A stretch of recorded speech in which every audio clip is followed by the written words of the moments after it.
Hello, good afternoon, and thanks for joining this seminar. My name is Roland Kluger. I'm governor of the Hebrew U and vice president of the Friends in Paris. I've been involved with Hebrew U for the last 20 years, if not more. And for the last 30 years, I live in Paris, but I come from Brussels. I'm Belgian.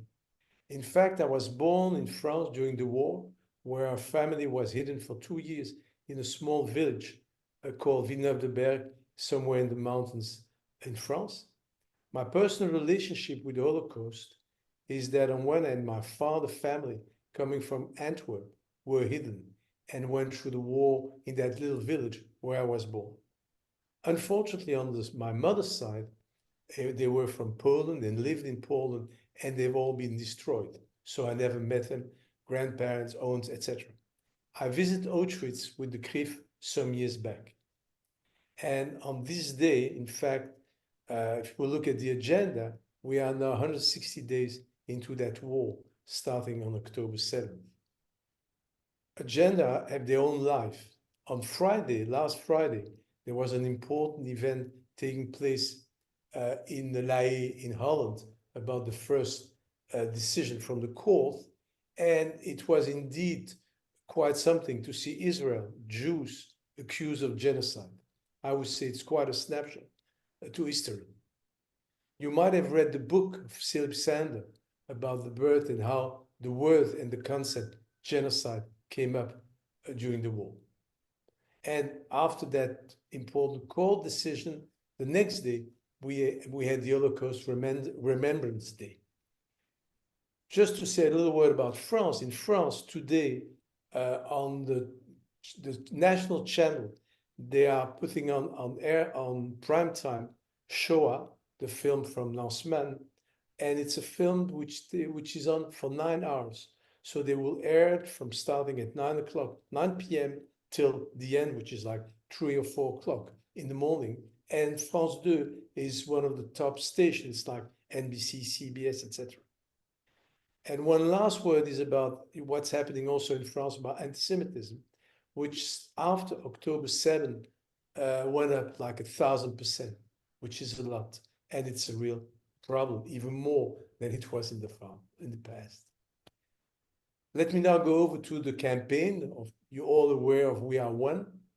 And there are now basically 3 projects about the campaign.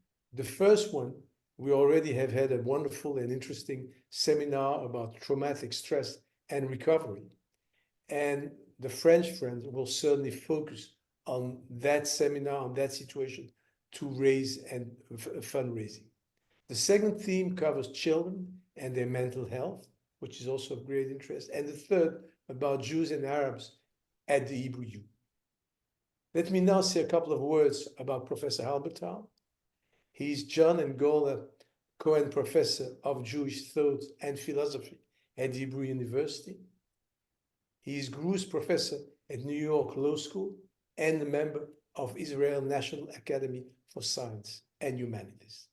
He has written some important books like Idolatry, The Beginning of Politics, Power in the Biblical Book of Samuel, which I just looked at and I'm certainly going to read because I found the subject topic quite fascinating. His latest book is Namani, The Law and Mysticism. And I will say, I will put now, Professor, the floor is yours, even on Zoom, you know. Thanks. Well, thank you very much for having me here. And also as a faculty of the Hebrew University is also an opportunity to express my gratitude for so much of your support, Ronald and others in supporting, helping the Hebrew University and its flourishing. So really from the bottom of my heart, thank you all for that and for your contribution. The topic of our lecture is confronting evil yesterday and today, and I want to start with a certain reflection on evil. And my address would not be trying to understand the phenomenon or trying to explain how people do such things, etc. My interest is actually in a way in which the Jewish people confronted evil, responded to it, and in particular, its mechanisms of resilience, of overcoming such magnitude of death and crisis. So what are the secrets of maintaining and flourishing, or resilience, continuity?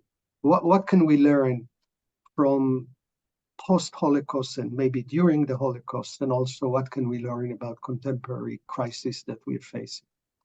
But one thought about evil is a way in which um, a political program of elimination. When we're talking about genocide, and Ronald, you have opened our discussion with the mentioning of the category of genocide. Genocide is a form of harm.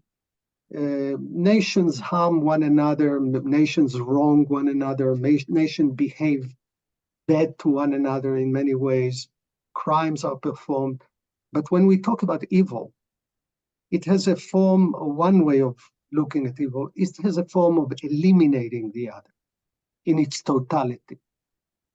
It's not a clash about interest, it's about dehumanizing the whole group and members of those groups because qua members of this group, dehumanizing them, and also demonizing them. Because anti-Semitism is not a prejudice. You know, people have prejudices about one another. Groups have some very wrong ones, some very false one, etc. But anti-Semitism is not a mere prejudice. It's a form of hatred, and it's a very old hatred. And its source is viewing, in the case of the Jews, the Jewish people, viewing these people as the source of your troubles, as something demonic that if you get rid of, if you eliminate, somehow your world will be redeemed, safe. So there is this elimination phenomenon that has to do with genocide. And Primo Levi said in his reflection on what was so monstrous about the Holocaust, he said, well, we think as well about the mass killing of children, because they're Jews. But there was a thing of taking the elderly from old age homes. There was so monstrous in itself that shows the desire, the aim of eliminating. So evil is a form of elimination project. When we talk about political evil, it's a form of radical political evil. It's a form of an elimination project that involves dehumanizing a group, and not only dehumanizing, taking this group as a scapegoat, as a group that is perceived as the source of the pain, hate, failures of your society, the aggressor society. Hence, it's a form of hatred. Now, I want to say something about contemporary condition, and then I'm going to address the issue of confronting evil. Clearly, Israel has faced since the 7th of October, but a kind of an attack that was indiscriminate, that aimed to kill people because they're Israelis and Jews, just because of that. And it's nourished by a certain ideology, genocidal ideology of Hamas. But it also involved a certain alarming aspect in world opinion, or certain aspects of world opinion, in which Israel's very existence, very legitimate existence, is questioned. Not Israel's wrongs, and Israel clearly has wronged or have wrongs, etc. But the very existence of Israel as such, based in three accusations, kind of a Trinitarian original sins that is ascribed to Israel. And I want to talk about that. I've been in faculty at NYU Law School, and I've been looking at the American situation and the way the framing of Israel has been published, where a kind of a bizarre, I would say, shared of aims between the Hamas eliminationist ideology and certain elements in the very, very far left. And they have to do with the idea that Israel's right to exist, these questions. And it's based on three framing structures. The first one is the perception. I want to address them one by one because we have to rebut them and answer them. The first one is Israel is a settler colonial state. And everybody knows that colonialism is every decent person really dislikes or resents or has a moral outrage towards colonialism. And there is a framing of Israel as a colonial project. And I want to address this issue because it keeps on repeating again and again and again. Colonialism has three wrongs in it. It has to do with you having a home. A nation has a home, like Belgium, and then it established a colony. Let's say in the case of Belgium, the colony in Africa, in Congo, or the French in Algeria, or the Spanish, an earlier form of settler colonialism in the Americas. You have a home base and you establish a colony. Now, the Jews didn't have a home base. Palestine, Israel wasn't a colony of the Jewish people. Actually, we have to remember Zionism was a movement of refugees, people who have been repressed, persecuted, hated, and then at the end eliminated in their Eastern European, Western European places. So it's not like, well, Zionism is a colonial movement. It didn't have a home base to establish a colony. Zionism is, in a deep way, a movement of refugees seeking some haven, some home where they'll be safe. So that's the first feature. The second feature of colonialism is that colonial powers don't have any attachment to the place they come to, the place they conquer, control, exploit, etc., etc.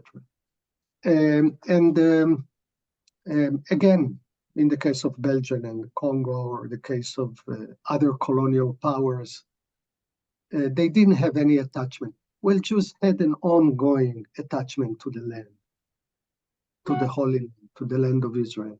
It's not an alien area to them. They are, in many ways, an indigenous population of the land.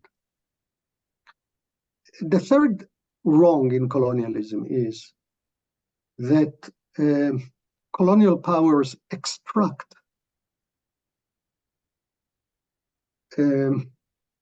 extract some goods that are created, manufactured in the place they colonize, right?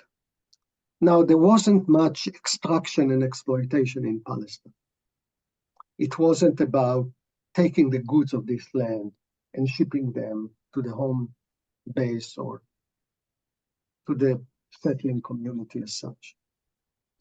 So the whole analogy of Israel, of Zionism to a colonial project is a very morally wrong framing to start with. But at the moment you frame Israel in that category, what you establish is a delegitimization and an eliminationist project vis-a-vis the state of Israel. Then there is the other accusation of genocide. Israel is right, and we've just witnessed Israel being on trial on genocide. Well, genocide is an attempt by a nation or by a state to eliminate a group.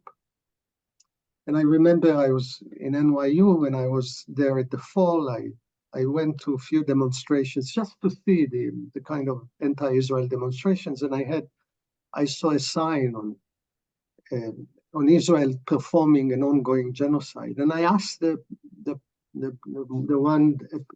person carrying the signs, I asked him, do you know how many Palestinians were in Gaza in 1967?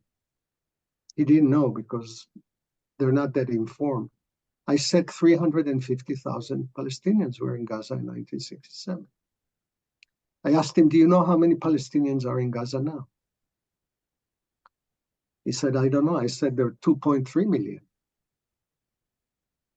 That's a growth. It's a very blessed growth of population.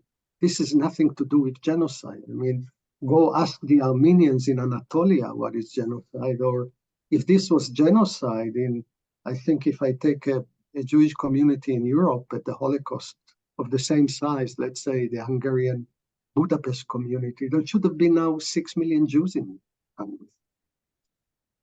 So there is an accusation, a very flawed framing of Israel as genocidal that has very little to do with the reality on the ground. Again, that doesn't mean that we don't wrong. We don't have wrongs that we have to correct. We don't have to look at the way we use power and other things, etc. But the framing of Israel as both colonial and genocide engages a deep delegitimation of its very existence in the way in which eliminationist fantasies are flourishing. The third accusation is apartheid. So these are the three wrongs of Western civilization, the horrors of Western civilizations, the genocide, colonialism, and apartheid. Israel is an apartheid state.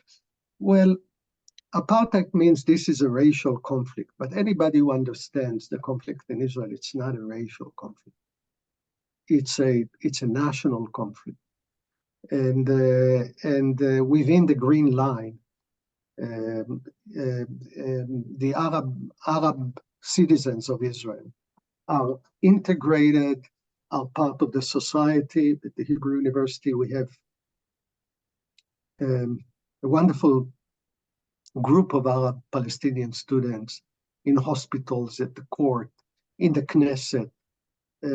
These are mixed cities. Again, this doesn't mean that Israel doesn't have a way to go in terms of improving its relationship with its Arab citizens, as well as thinking about what is the conditions in the West Bank, etc. But to understand Israel as such, as an apartheid state, which means that the conflict is racial in its essence, it's I would say it's a demonization of Israel in a way that it frames it as an illegitimate state.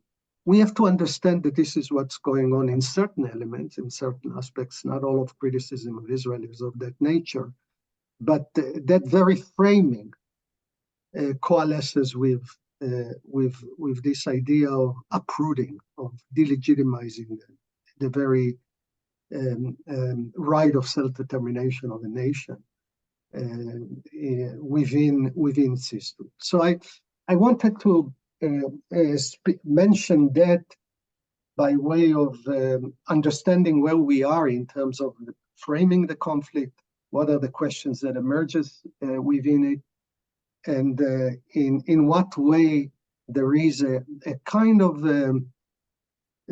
complex connection with delegitimation, elimination, uprooting that has to do with the politics of radical evil. Now, I want to address then my other question, and I come here as well as a son of Holocaust survivors. And I mean, many of us are second generation or we have known survivors. And one thing I want to reflect about in terms of understanding Jewish history, it's the power of overcoming. I think there is something in the history of our people that has remarkable resilience in facing evil. And I'm in facing such magnitude of crisis, of destruction in a way, of Holocaust. And I'm looking at my parents' generation. I think so many of us know it. Their resilience, their way of building a whole life after death. And in reflecting on that, I want to speak about 4 dimensions that seem to me very important, very crucial, kind of lessons of life. The first one is the affirmation of life. I mean, the commitment to life. Our culture is not a death culture. It affirms life. I have relatives who, in 1941, in the Lodz ghetto, were asking whether they ought to be married. Is it right to get married? And there's a great rabbi who said, sure, of course. You know, it's kind of this drive to life that is so powerful. The culture of life affirmation. V'chai b'hem. Pikuach nefesh. You know, this idea. There is no, I must say, craving to death and martyrdom, but affirming life. Very deep. The second aspect, I would say, is rebuilding, forward-looking rather than revenge. I think our parents' generation, with this such power, had this forward-looking way. They didn't dedicate their future to revenging the past wrongs. It's a big force. It's a way of overcoming you being defined by the wrong done to you. And I think that's part of the immense phenomenon of rebuilding after the Holocaust. And the third element, which is, I think, very deep, has to do with a certain deep-seated belief that the nation, the people, is immortal, that there is a promise of the eternity of our people, and the belonging to that community of solidarity gave them a lot of power to continue. It's interesting. I have a very dear friend whose mother was one of them Mengele's twins who went through this horror of experimentation. And when she used to talk to my friend's child, a son of hers, and she said, you know, why did I continue? I mean, after all of I said, why was I the one to survive? And the idea is that I have the responsibility to keep it going. It's kind of a deep, deep responsibility we share to something that is beyond us. That's something very powerful. Thinking about my father and others, and I'm sure it might resonate with so much of you as well. And the fourth thing, I think, it's the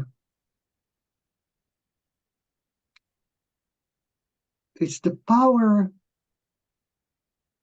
of learning, of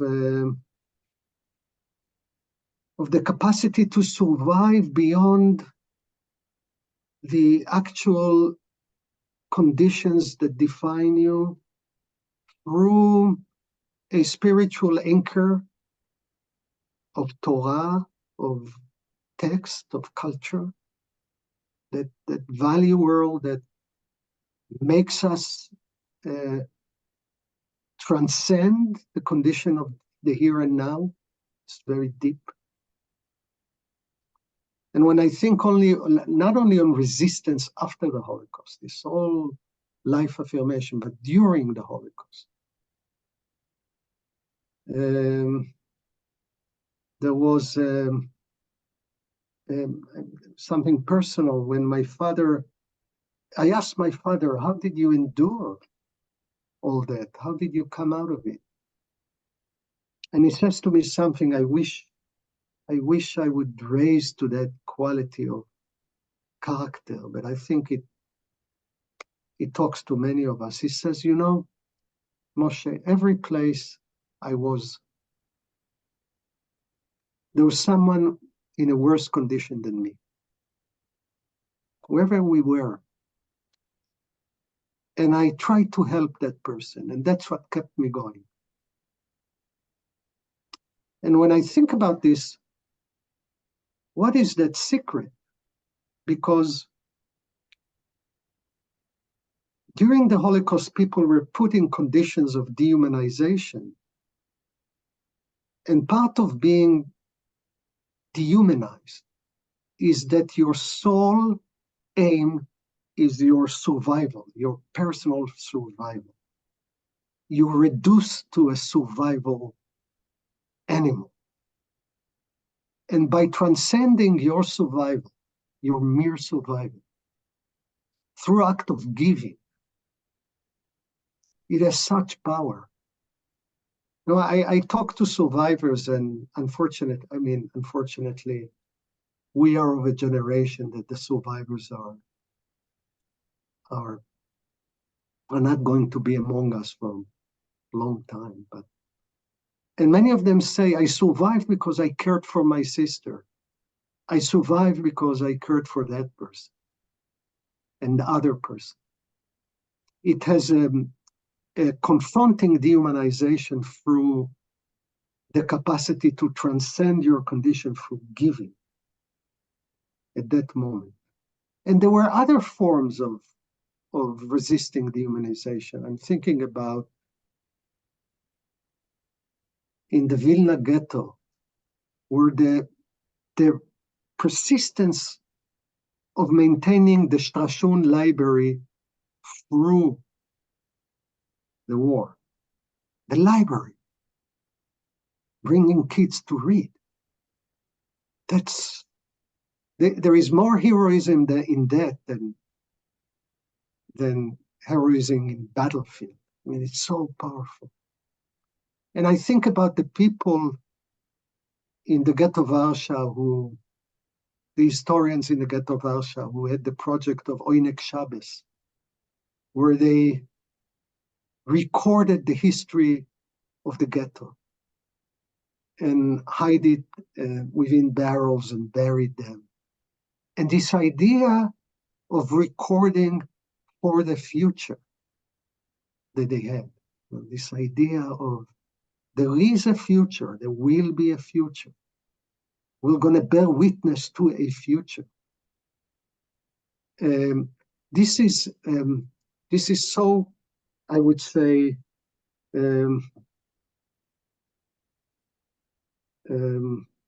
resources of resistance. So there is resistance while evil is being perpetrated. The resistance to dehumanization, and there were forms of resistance that took the form of rebellion, like the Warsaw Rebellion and other rebellions. That's one way. You know, I had a teacher, the head of my yeshiva, who was a Holocaust survivor, and he said, he was in the camps, and he said, you know, what was Shabbat in the camp? You know what I did in Shabbat? I took my shirt off and put it upside down and changed change its side and war it. It's an act of resistance. So I mark the Shabbat. I'm not fully defined by the enemy as someone who has no life, no symbolic world, no world of meaning. And that's a form of resistance while being dehumanized. And then there is the power of resisting evil after the destruction, the power of resilience. And I think when we look at the history of the people, our people, I mean, there are other histories of other people with their modes of overcoming, which has to be learned and thought through. And as a lesson, we're seeking lessons from the Holocaust. One of them is, I mean, there are many lessons clearly, but one of them is the awe we face of the generation of survivors, just rebuilding wherever they were, either in immigrating to Palestine, rebuilding Israel, in Australia, in the US, in South America, etc. There was a culture of rebuilding. I want to say one thing about which I think very important is that when you say they didn't dedicate their life to revenge, but rather to rebuild, that doesn't mean forgetting or repressing. It's while the interesting thing, it's while maintaining the memory. It's while being responsible to continuity of that world that was lost. So there is a lot of memory. It's not a rejection of the past. This forward looking is not a form of rejection of the past. So I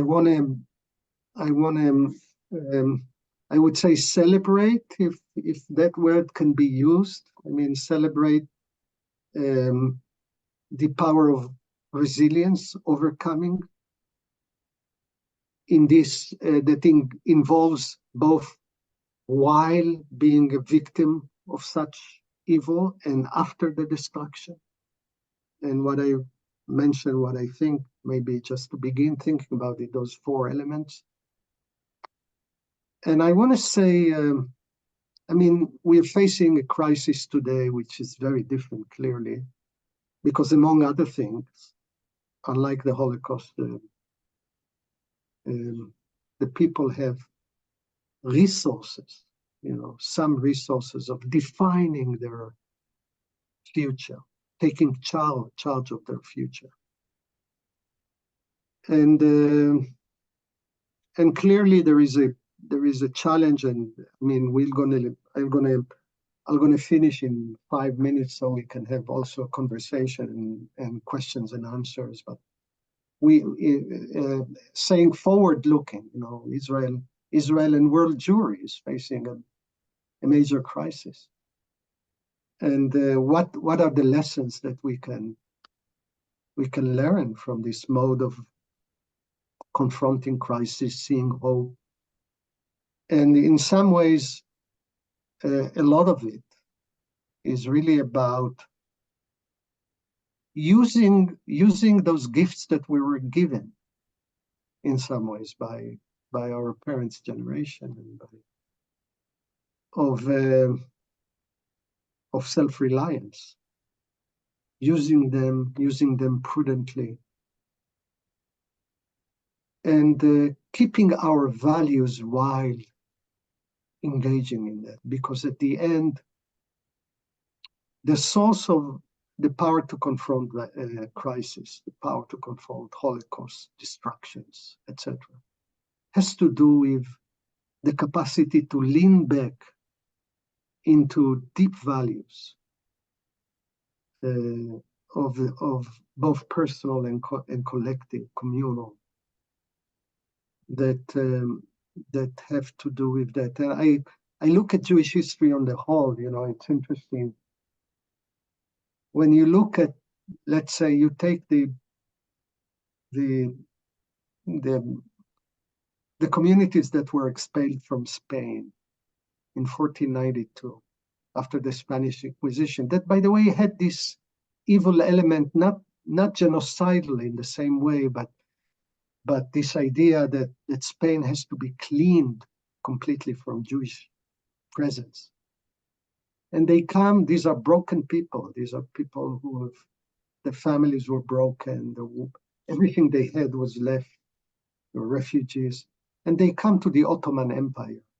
They come to Turkey and they come to Saloniki. Saloniki was then part of the Ottoman Empire. And I remember visiting Saloniki. And the first thing those communities do, those people do, is first of all, they establish a community of solidarity that has welfare structures. It gives it gives safety nets to its members, It provides for the poor. It provides shelter, the communal power of safety net to the vulnerable. And then the other thing they do, they establish education. That's the secret. They establish schools, yeshivot. These are these are not affluent communities in that respect, but they do that. And also they establish another thing. They establish structures of authority that will allow them to resolve conflicts in different communal structures. These are communities that then becomes merchants involved in very complicated transactions. And they have this group of rabbis whom they rely on their integrity, and not because they have the power of the state behind them, but because they understand that they have structures of adjudication and communal work that they want to do. So these are both reflections on the nature of evil, some type of reflections, and then sharing with you what I think maybe it's not maybe not reflected enough. It's the post-Holocaust, the survivors, the generation of survivors and what they achieved as resilient people. And what was the source of their resilience while being in those death camps, concentration camps, but even that afterwards. So I wanted to share that with you, and I'll be happy to take questions. I know so many things are on your mind, so please feel free to take different angles of that will contribute. Thank you. Thank you, Professor Halbertal. We do have a number of questions. I wanted to comment first, though, on how many parallels I hear in your words to what we're experiencing these days in Israel, going through the trauma that we're going through, especially the affirmation of life, the weddings that are happening all over the place, on army bases and in the middle of fields as people are waiting to go into Gaza. It's truly a lesson that we have learned, and thank you for bringing it up. We have a question from Rick Robbins, from our American friends, and he goes back to your three elements of colonialism, genocide, and apartheid. So I'll ask the question one at a time, I suppose. In discussing colonialism, do you think there is a useful distinction between the concept as you discussed it and the concept of settler colonialism? So again, if you take settler colonialism, and we all are outraged by settler colonialism. So let's say British colonialism in India wasn't a settler colonialism. Well, there was a British presence in India that exploited the wealth of that country for the wealth of England, extracted surplus. And then we have French colonialism in Algeria that was a settler colonialism. We have white colonialism in South Africa, or we have the white men coming to the shores of Canada and engaging in colonial project, and also to a certain degree as well genocide. So what's wrong with settler colonialism? And then there's no distinction between colonialism and settler colonialism. I mean, but what's morally outrageous about it is you have a home, and then you settle in a place that that is a home of others, while you have a home somewhere else. You have established home. And as well, you have no historical bond and relationship to the place. And none of that existed in Zionist movement. It was, as I said, it wasn't a settler colonial power because it didn't have a home base to have a colony or to settle in a colony.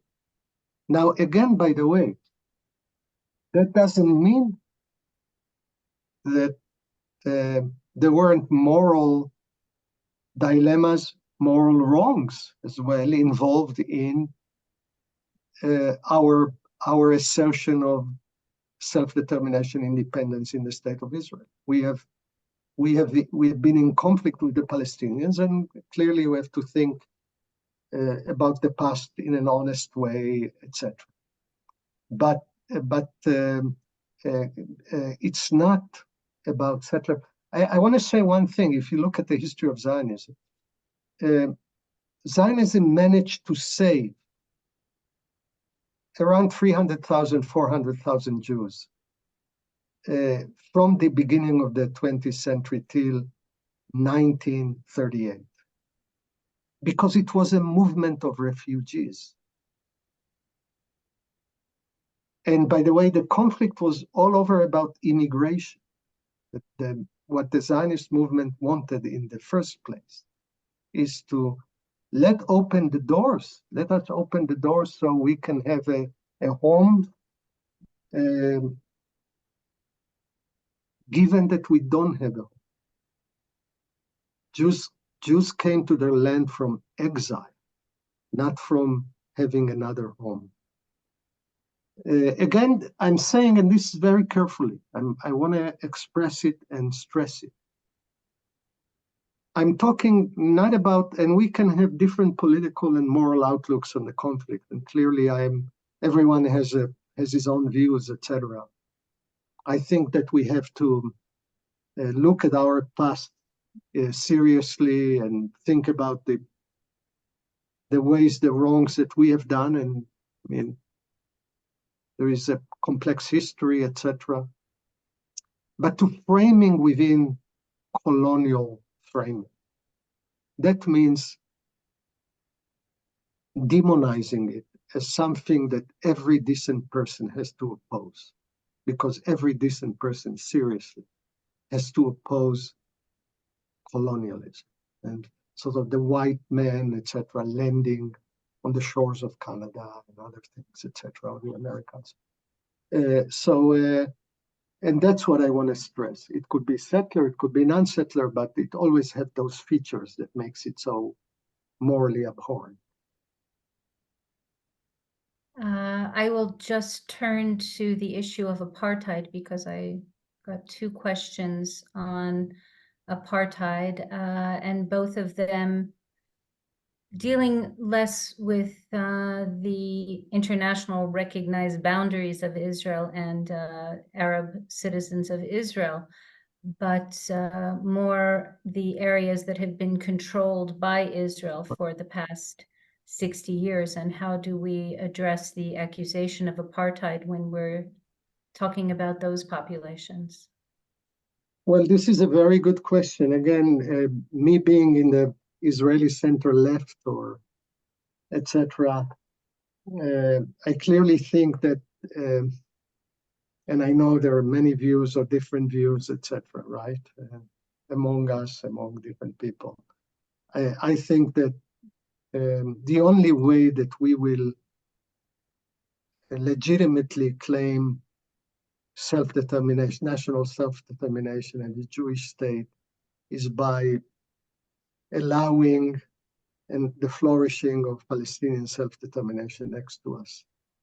And that means that the settlement project, as such, creating irreversible conditions of occupation, is a wrong. Again, if I talk about my parents, my mother, for example, had a completely different view on the subject, etc. So, yes, there is a wrong in that condition. I think it's a complex wrong because Israel did try to attempt to end the occupation through the 90s of the last century and the early in the 2000s, etc. There were attempts.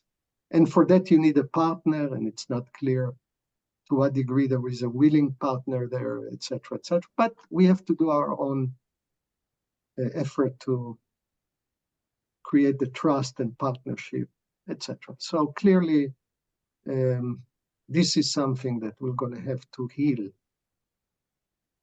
But again, apartheid is a different claim. And apartheid means that this is a racial conflict.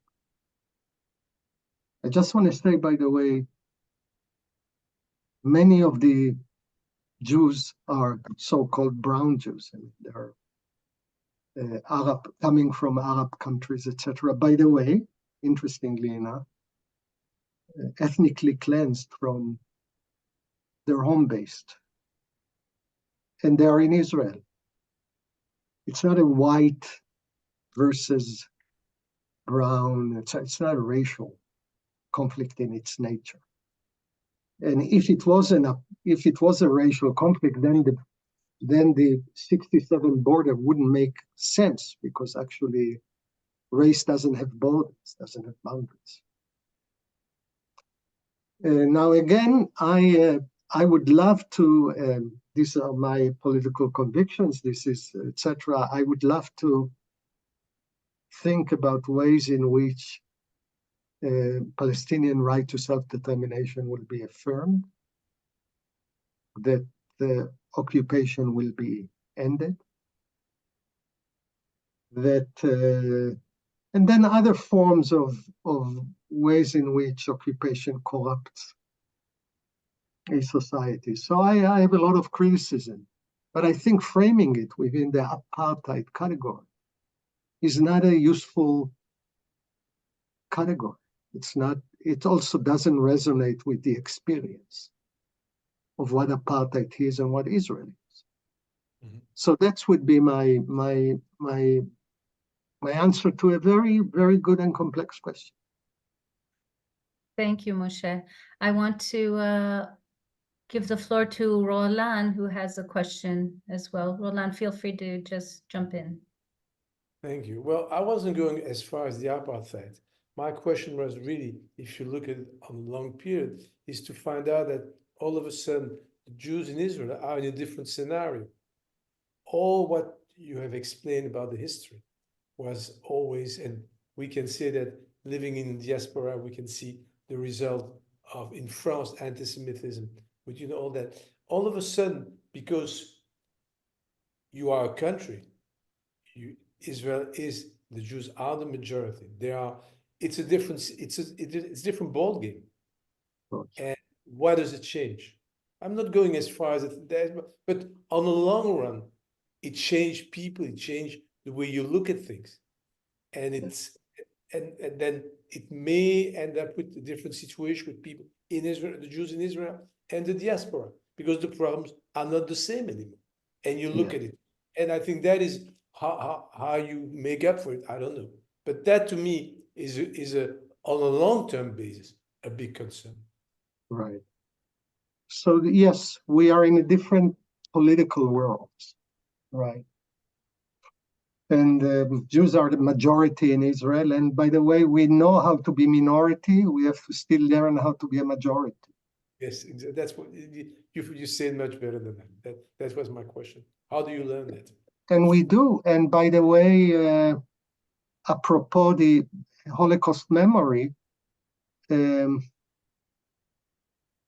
is speaking about the place it has within Israeli life and politics. We have to be aware of not talking the language of the weak while having power. This is a complex, lethal structure, right? And sort of the lesson of the Holocaust is not, well, since all this is done to us, nobody can have any claim against us now. Now we are free to do, I would say, the license of the victim. I think it's wrong. I think, well, if this was done to us, that means that we have to be very aware of wrongs done to others among things that the wrongs done by us. Right? That's what the Torah said. You should remember the ger. The ger means the refugee, the one who has no land, because you were gerim in the land of Egypt. So the lesson of the Holocaust is not, well, now that we were victims, we have the license. Nobody can tell us anything. It's kind of, it makes what William James called moral vacation. Now you are morally, no, we have, and by the way, I would say, are we holding on to the responsibility of never again when it comes to other things happening in the world?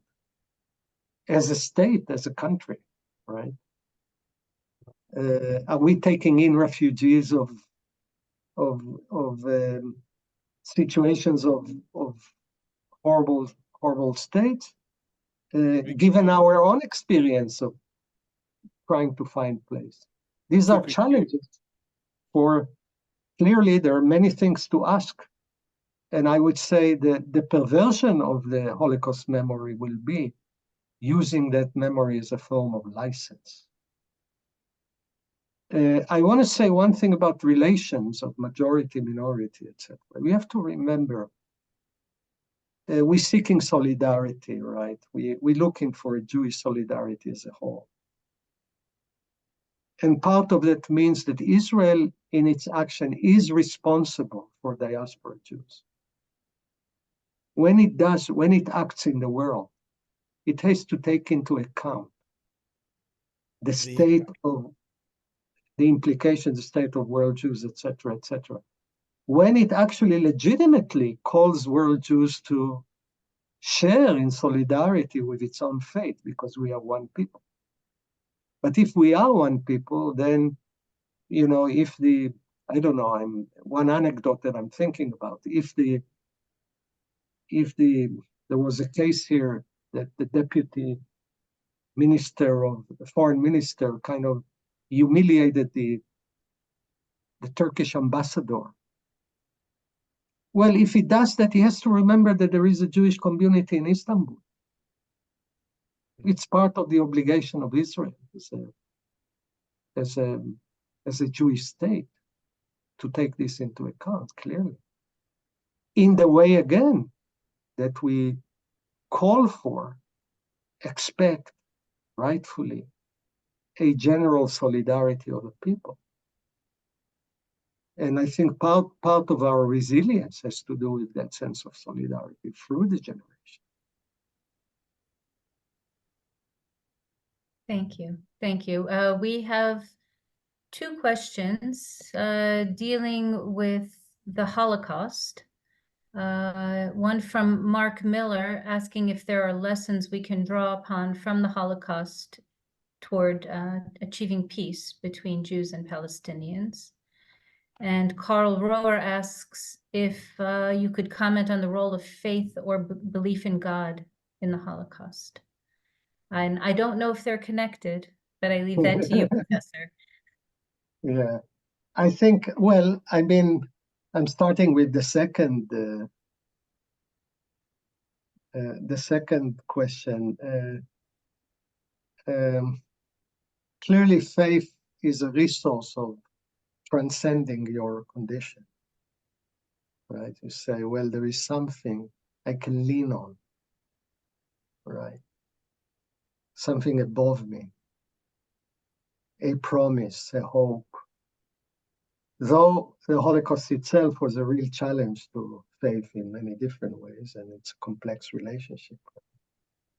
But faith for certain communities and people was a great resource of overcoming. By the way, it was also a great resource of great acts of compassion done towards Jews by Gentiles who risked themselves to save them in different communities, and some of them were faith-based. Some of them had to do with deeply, I think, Huguenots in France, who being victims of Catholic persecution for so many generations of having this experience. Some of them were, by the way, a very interesting place. And here I'm going to come to the second question. The only country in Europe where actually the number of Jews grew in the Holocaust.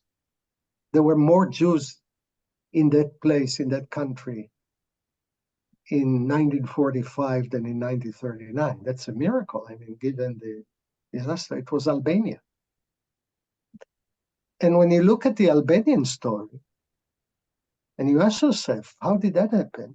Well, these were Muslims whom for the idea of hospitality was so deep that if a refugee and a helpless person knocks on your door, you provide a shelter. You're going to defend that person. So yes, I mean, faith was and is a source of transcendence. We read in the first chapter of the book of Exodus, where Pharaoh wants a genocide, right? He begins with enslavement, and then he says to the midwives, kill all the babies, the male babies who are born. And then, ותראינה מילדות את האלוהים, ולא עשו כאשר דיבר עליהם. They were God-fearing, and they didn't, and disobey. The power to disobey. It's a deep power to resist evil, because you say, well, I'm not defined by the social reality I'm in. There is something beyond it. There is a moral, spiritual commitment here. So clearly, that's a place. What can we learn of the Holocaust vis-a-vis the hope for peace, right? Yeah, I mean, deep enmities in Europe, right? Between France and Germany and other nations who fought to death. And they saw a way out of that. I mean, can we learn from that experience? And then I think the main obstacle for peace is dehumanization of the other side and collectivization of the other side. Dehumanization and collectivization. It's like a one evil entity. And how to overcome that, how to establish trust. I think after the 7th of October, the prospects of this peace has diminished, given the mistrust, given that actually that makes a greater challenge and a greater responsibility to try to achieve it and use our human imagination. Where are there areas in which common grounds is? By the way, in Jerusalem, there are three areas where you see the common grounds. First, in a hospital, you come to Hadassah, our hospital, the hospital of the Hebrew University, attached to the Hebrew University. There you see, by the way, first of all, 40% of the staff, I think, both the medical staff is Palestinian, but the patient, that's the most humanistic area in the city, then the National Library, and then the classes at the Hebrew University. So you ask yourself, where are there areas of life where encounter is not framed by enmity. And how can we enlarge it? What does it mean to enlarge them, to embrace them, to include them? That's a big, big role that we have in terms of the future and how to face the future. Thank you. Thank you very much. And I think on that somewhat optimistic note, we'd like to close this session. It has been wonderful. Roland, would you like to say a few closing words? Well, just to thank you and really appreciate the warmth of your message and, the content. And I think it leaves room for a lot of thinking. And I hope to do something in a positive way to help both Israel Jews and diaspora and, on a long-term basis. Thank you. And thank you for inviting me, and thank you for the questions. I've learned a lot from them, and thank you for your contribution. Thank you all. And we will see you at our next webinar. Thank you for joining us this evening.